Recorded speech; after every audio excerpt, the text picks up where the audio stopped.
السلام علیکم ورحمۃ اللہ۔ سیرت کہانی کا 12واں حصہ۔ اچھے بچوں، ہم نے سنا تھا کہ مسلمان جب مدینہ سے مکہ عمرہ کرنے کے لیے گئے تو مکہ کے کافروں نے ان کو عمرہ نہ کرنے دیا اور ایک معاہدہ کیا جس کا نام صلح حدیبیہ تھا۔ حدیبیہ کی صلح کے بعد مسلمانوں کو کچھ اطمینان ہوا تو رسول پاک صلی اللہ علیہ وسلم نے اپنے چند پیارے ساتھیوں کو اسلام کی دعوت کے خط دے کر عرب کے رئیسوں اور پڑوسی ملکوں کے بادشاہوں کے پاس بھیجا۔ حضرت عامر بن امیہ حبش کے بادشاہ نجاشی کے پاس خط لے کر گئے۔ نجاشی پہلے ہی اسلام قبول کر چکا تھا۔ اس نے بڑے ادب سے رسول پاک صلی اللہ علیہ وسلم کے خط کو آنکھوں سے لگایا اور حضرت جعفر کے ہاتھ پر دوبارہ اسلام کی بیعت کی۔ حضرت حاتب ابن ابی بلتع مصر کے بادشاہ مقوقس کے پاس خط لے کر گئے۔ اس نے اسلام تو نہ قبول کیا، لیکن حضرت حاتب رضی اللہ تعالیٰ عنہ کی بہت عزت کی اور ان کے ہاتھ بہت سے تحفے رسول پاک صلی اللہ علیہ وسلم کے لیے بھیجے۔ حضرت عبداللہ بن حذافہ شاہ ایران خسرو پرویز کے پاس گئے۔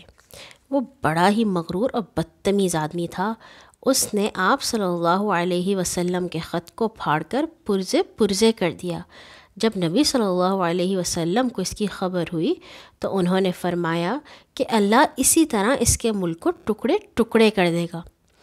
روم کا بادشاہ جسے قیصر یا ہرقل کہا جاتا تھا، اس کے پاس حضرت دحیہ کلبی خط لے کر گئے۔ قیصر اس زمانے میں بیت المقدس آیا ہوا تھا۔ اس نے خط پڑھ کر حکم دیا کہ عرب کا کوئی تاجر اس علاقے میں موجود ہو تو اسے میرے سامنے حاضر کرو۔ اتفاق سے قریش کے سردار ابو سفیان تجارت کے لیے غزہ گئے ہوئے تھے۔ قیصر کے ملازموں نے انہیں غزہ سے لے جا کر اس کے سامنے پیش کر دیا۔ قیصر نے ان سے رسول پاک صلی اللہ علیہ وسلم کے بارے میں بہت سے سوال کیے۔ ابو سفیان اس وقت تک اسلام تو نہیں لائے تھے، لیکن قیصر کے سامنے انہیں کوئی غلط بات کہنے کی جرت نہ ہوئی۔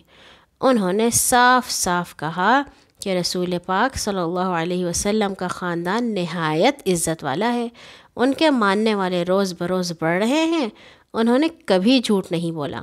وہ لوگوں سے کہتے ہیں کہ اے خدا کو مانو، کسی کو اس کا شریک نہ بناؤ، سچ بولو، نماز پڑھو، رشتے کا حق ادا کرو، پرہیزگاری اختیار کرو۔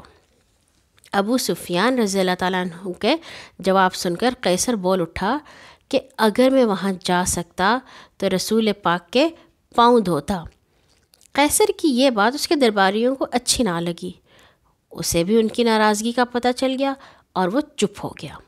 جب وہ دربار سے چلے گئے تو اس نے حضرت دحیہ کلبی سے تنہائی میں کہا، میں جانتا ہوں تمہارے پیغمبر اپنے دعوے میں سچے ہیں، لیکن میں اپنی جان اور حکومت کے خوف سے ان کا مذہب اختیار نہیں کر سکتا۔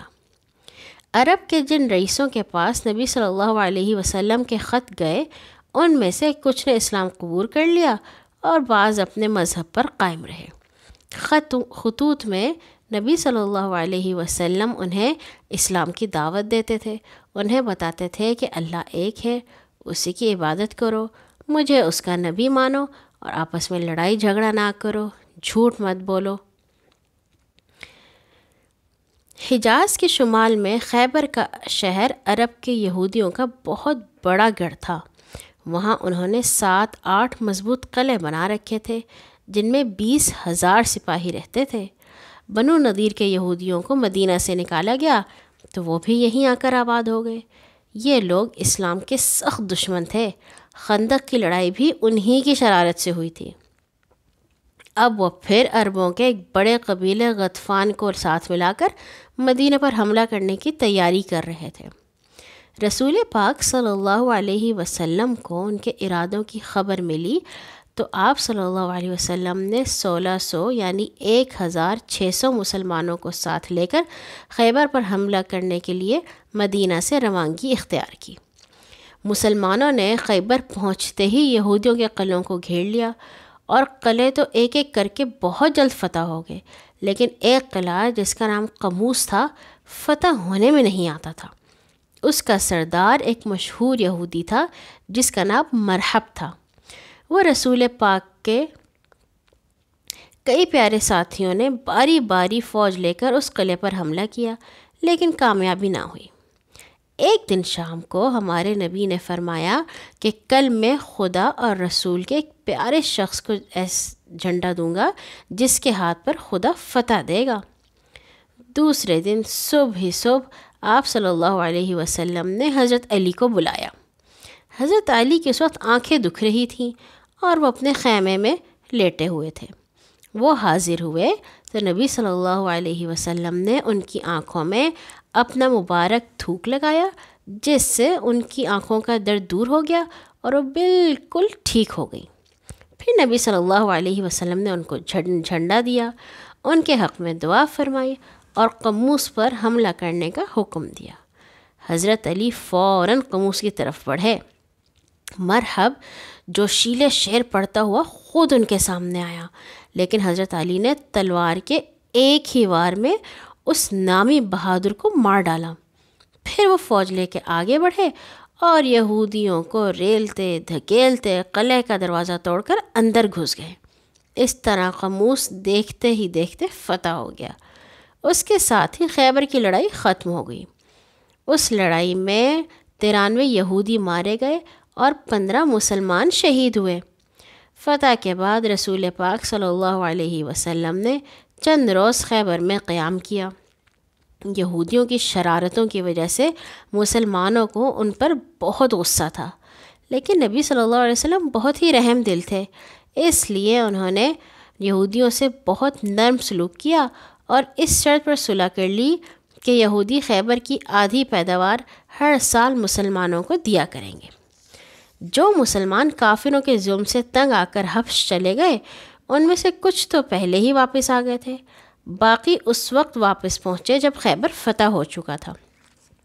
ان میں آپ کے چچا زاد بھائی حضرت جعفر ابن ابی طالب بھی تھے، جو کہ حضرت علی کے بھی بھائی تھے۔ مسلمانوں کو ان کے آنے سے دوہری خوشی ہوئی، ایک خیبر فتح ہونے کی اور دوسری کئی سال کے بعد اپنے بچھڑے ہوئے بھائیوں سے ملنے کی۔ اچھے بچوں، حج کے لیے تو ہر سال ذوالحجہ کے مہینے میں خاص دن مقرر ہیں۔ ان دنوں کے علاوہ اگر کسی وقت خانہ کعبے کا طواف کیا جائے تو اس کو عمرہ کہتے ہیں۔ یہ ایک قسم کا چھوٹا حج ہے۔ اس میں کعبے کے گرد گھوما جاتا ہے اور صفا اور مروہ کی پہاڑیوں کے درمیان تیز تیز چل کر کچھ دعائیں پڑھی جاتی ہیں۔ حدیبیہ میں قریش سے جو صلح ہوئی تھی، اس میں فیصلہ ہوا تھا کہ مسلمان اگلے سال 3 دن کے لیے مکہ آ کر عمرہ کر سکیں گے۔